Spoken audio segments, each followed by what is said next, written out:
today talking with Charlie Croteau, who has been involved with the independent living movement for 15 years, who has been a fair hearing officer for the state of Massachusetts Rehab. Charlie lectures at most of the colleges in the Boston area on spinal cord injury and wheelchair mobility, and has authored a book on wheelchair mobility. Today we're going to talk with Charlie about how he has become independent after his spinal cord injury.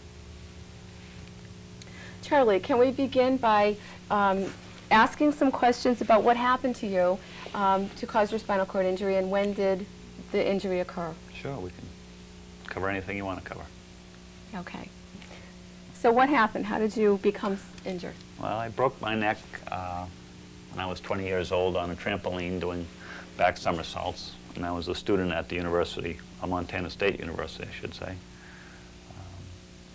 I broke my neck, and basically they scooped me up on a special stretcher and brought me to the hospital. Mm-hmm.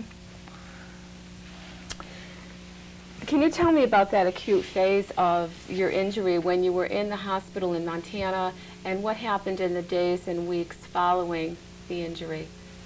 Okay, well, initially, I think most patients don't know what to think. I never realized that you could become paralyzed from breaking your neck. I always thought, well, you break your neck, you're dead type of a thing, which really is not true. But I never knew about the medical or rehabilitation phases of spinal cord injury, nor did I know anything about spinal cord injury. So when I first got hurt, everything was very new, and you're kind of wondering, how do you act? What's happening? It seems like everything is going wrong all at once. For example, I didn't have any medical insurance for off-campus medical care. And then when I got to the hospital, the doctors are like, well, we have to call your parents.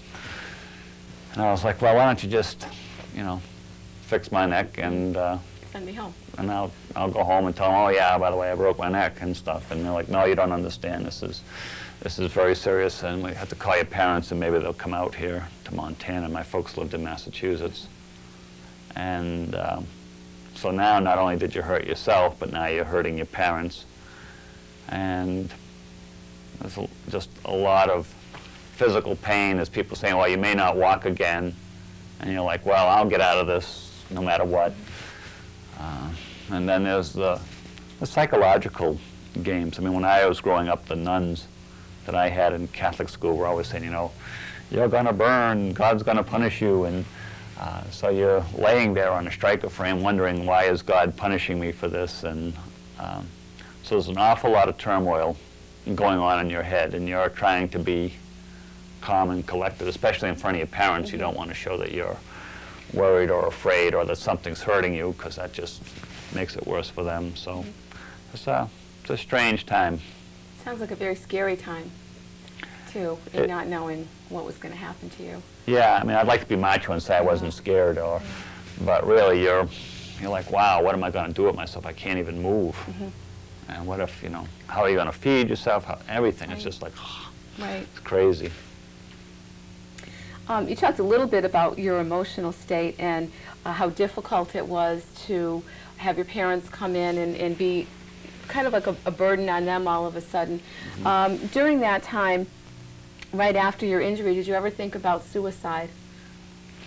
Yeah, as a matter of fact, I think everybody who's normal, and I've been teaching for, 21 years on the spinal cord injury unit in Boston, and if most people are honest, they think about dying. You say, well, you shoot a horse for breaking a leg, why wouldn't you finish me off for breaking a neck? When you're there, it sounds pretty practical. So, I mean, for myself, I had two brushes with it. Once was like probably 3 days after I got hurt. I was still extremely immobilized. My neck was still out of joint. And on the third night after I got hurt, I lost my eyesight. I was just lying on the striker frame, and I was like, what the heck is this? Now I'm going to be blind and paralyzed. And so I just said, that's enough, God, I've had enough. I don't even want to play the game. I don't care if you, I don't care what you want or what you're thinking, or, I've been a good boy for the last 2 or 3 days just praying my brains out here, and now I'm losing my eyesight. And so while I was laying there, I came up with this brilliant idea that if I cursed God, maybe he'd kill me. And I couldn't move. All I could move was my left shoulder at the time. And I was like, well, forget it. I don't want to be blind and I'm not going to go through that way. So I cursed him out and thought he would kill me. And as soon as I got done doing that, I got my eyesight back. So it was a very strange thing. I don't know what that means. But that's the type of weird stuff that's going on. I think you're going without sleep. I went days and days without sleep. Probably just about a whole month without really sleeping, and that was weird in itself. But I think the other end of suicide is you're very angry with yourself if you've hurt yourself. As in my case, nobody else was really responsible for my accident. I just made a mistake. And you're like, how could you be so stupid to get into this? And you begin to see how much it's costing and everything else. And you say to yourself, well, it would be simpler if I were dead. That would end the expenses right there, instead of dragging this out for a lifetime or however long. And so I did consider suicide as an option. And it is an option, I mean, but it's, I would say to most people, you don't quite know the game yet, so. So probably it's one of the first things that people go through emotionally is thinking about maybe just ending it all, and that'll be that. Yeah, I think any realistic and honest person would say that they've considered suicide as an alternative. Once you were stabilized, were you moved then from Montana back home to Massachusetts? Yeah, fortunately for me, the Vietnam War was going on. This was 27 years ago. Right. And so I was able to get a flight on one of the Air Force hospital jets that was coming back from Vietnam. So that's how I got back from Montana to Massachusetts. And it was fortunate for me that they had such a thing at that time, because today the cost of doing it would be astronomical. Absolutely. Once you got back to Massachusetts, did you go then to a rehab facility? And can you talk a little bit about the rehab phase of your treatment and recovery? Unfortunately for me, I didn't go to I went to a nursing home 5 weeks post-injury, and I had been about 4 or 5 weeks without sleeping. And after a certain amount of time, sleep deprivation psychosis sets in. So I was pretty crazy by then. I mean,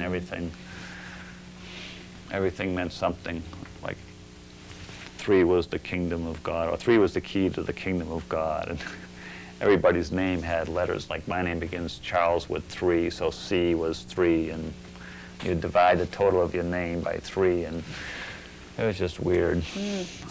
Strange time to be going through. But I went to a nursing home where I lasted for 2 days before they shipped me out, and it was absolutely wild. I mean, I can remember my roommates didn't want me in the same room, so they dragged me out into the nurses' foyer.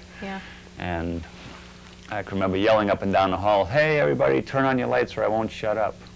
And I could see up and down all the 4 corridors of this room. And eventually everybody's light was on in the entire floor.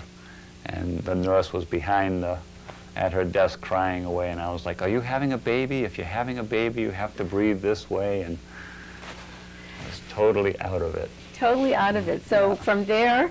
From there they sent me to City Hospital in Worcester, which was... Another big mistake. Oh, that was the pits. That was my tour of hell. That was really tough sliding.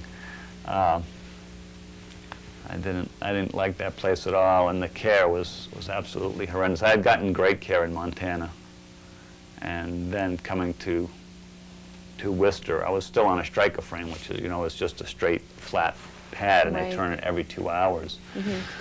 And they wouldn't. I'd say, "Boy, my back is burning. Can you turn me over?" And they would, "Just take it easy, Mr. Croteau. The next shift is coming on in 15 minutes, and they'll get you."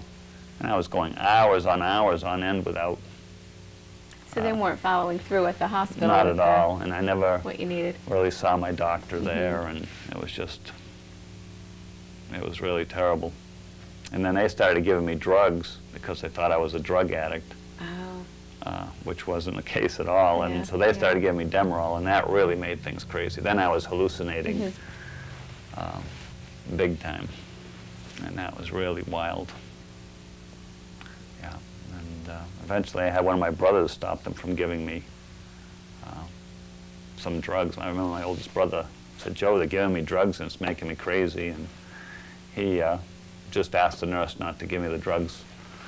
After she and I had had a little confrontation, she said she wasn't going to do it anyways. And so the next time I woke up, then my mind was clear and I was pretty much as normal as I am now.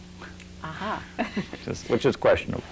So then from there, you went to a rehab facility in Boston? Yes, yes. Fortunately there, I got transferred against the doctor's orders in Worcester. I went to Boston University Spinal Cord Injury Unit, which was where you should have been to begin with. It saved my life. It really was day and night. It was. I got wonderful care there, and it really made a world of difference. So that's when you really entered the rehab phase, when you finally were at a facility that was capable of working with you in your particular injury. Yeah, yeah, that was really the true rehab phase, which was about 2 months after I got gotten hurt. I spent 5 weeks in Montana and 3 in Worcester. And in Worcester, I got a huge decubitus ulcer. And so I went to Boston. It took 6 weeks to just for that to heal. To clean that up and get that surgically repaired. And then after that, you were able to begin OT and PT and... Even during that 6-week phase, I was getting OT and PT. I was getting a lot of leg stretching, that type of stuff, passive range of motion. I was getting eating skills and things like that from OT. So it made it just a tremendous, being able to feed yourself was a tremendous. Was that one of the most important things for you to be able to learn how to do after your injury, was to feed yourself? Or what were, maybe I can ask you, what were the most important things for you to be able to learn to be independent in? Well, I think the big three were eating, dressing, and then, I don't know, you'd have like bowel care and catheterization. All that stuff is major. But that was a bit beyond me when I was in rehab. And I think wheelchair mobility, just being able to get around physically is a major thing to try to overcome. How long were you at Boston University Hospital? I was there almost 4 months. 4 months. Yeah, which is unprecedented. Yes, Today, it the is. average stay for a patient is about 60 days.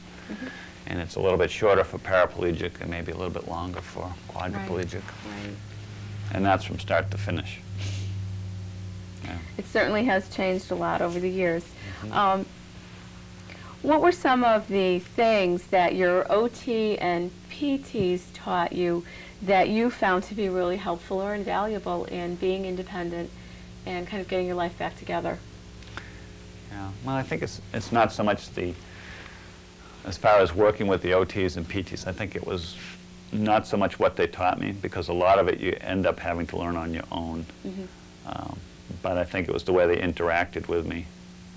I had a wonderful therapist who right away was not afraid to come up and put her hand on my shoulder and say, "Hi, Charlie, I'm Shelley, and I'm going to work with you, and we're going to do this." And the fact that she's probably just a couple years older than myself, and the fact that she wasn't afraid to touch me and look me square in the eye and say, "Hey, we're going to go do this," then I was like, "Great, I'll be happy to work with you," because I think a lot of, during this time, a lot of the psychological things that are going on is who would ever date me again, or who would ever, you know, how are you going to get out, get a date, that type of thing.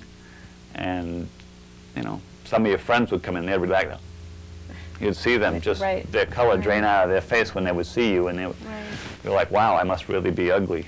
And so to have somebody that was young and attractive and wasn't afraid of you, you were like, well, cool, I'll do anything she wants, you know. So it was more the relationship that evolved between you and your therapist that helped you to overcome parts of your injury and feel like you wanted to become more independent. Definitely. And I think the I mean, you're getting dressed, it's an embarrassing thing in a way. It's like, well, okay, let's forget the embarrassment. Let's work on getting dressed. Let's work on doing this. And it's a frustrating time, but you can still have fun, laugh about it. When things are going to go wrong, you can just laugh about it instead of being just getting frustrated and crying about it. So their attitude makes a big, big difference. If they're upbeat and able to goof around, it makes life much better for yourself also. Okay. You talked a little bit about after the injury feeling like, well, who's going to want to go out with me, date me, your relationships with friends and that. Can you give us a little bit more about dating, working, your sexuality and that kind of thing that might be helpful to people watching the video? Sure. I mean, I think dating is much easier for men than it is for women. First of all, I think women are much more accepting of a man's disability or something than men are of women. Men kind of like, they fall in love instantly. They're like, oh, I'm in love, and they'll do anything for that person. Whereas women kind of take their time and say, oh, well, he's a nice guy, and maybe this could work out. So I think I'm fortunate to be a man in that situation. Not that there aren't women with spinal cord injuries that do date, get married, have children. They do all of that. As far as the, just from an anatomical or the anatomy part of sexuality, I think most of the quadriplegics are fairly good as far as being able to get erections and that type of thing. And now today there are so many drugs out that can help people, but the people that have the most problem are the lower paraplegics, the T12, L1, that get hurt in that area. They seem to have the most problem with that type of stuff. So I think the higher your injury per se, the better off you are as far as sexual functioning on the man's part. I don't know that much about the woman's part of it. It's, And what about working after your spinal cord injury? Maybe we should back up a little bit at this point and talk about motivation and how you became remotivated to kind of redirect your life